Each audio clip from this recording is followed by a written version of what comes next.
आज हूँ एकता और अखंडतार प्रतीक लौह मानव सरदार वल्लभ भाई पटेल 150तम जन्मदिन।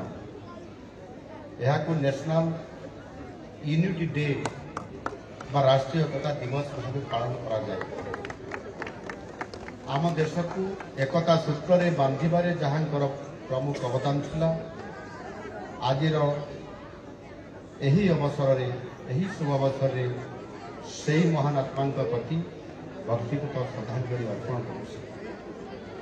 आज रन फॉर यूनिटी बा एकता दौड़ कार्यक्रम इतिहास को आपण मानकु नहीं जाउछि।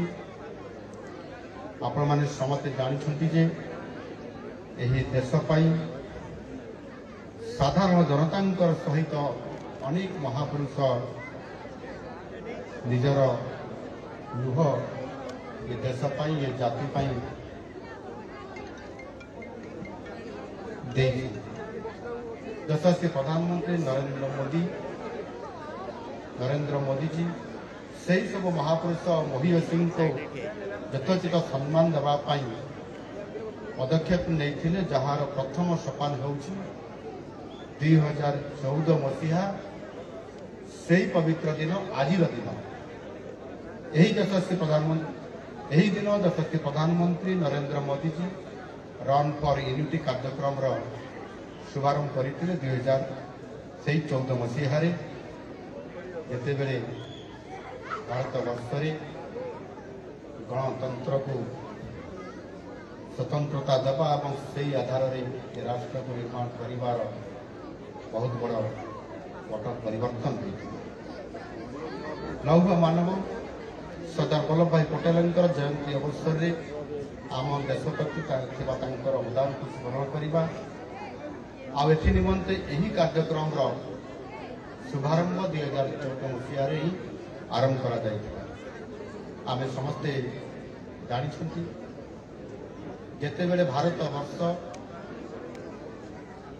स्वाधीनता लाभ करला आ समय भारत वर्ष आज भारत वर्ष परी एकतार गोटे सूत्र बांधि हो नाला। भारत वर्ष अनेक देशीय गणजात राज्य अलग अलग थिला आ स्वाधीनता परवर्ती जिते बड़े देशर नेतृत्व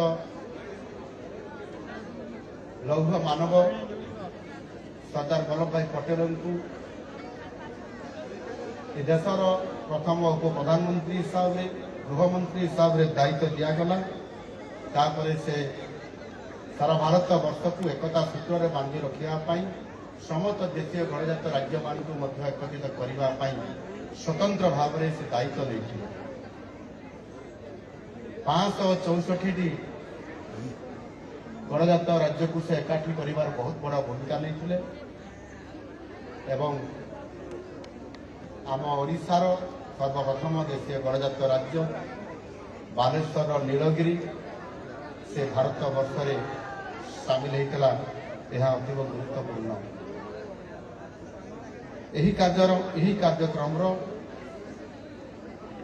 से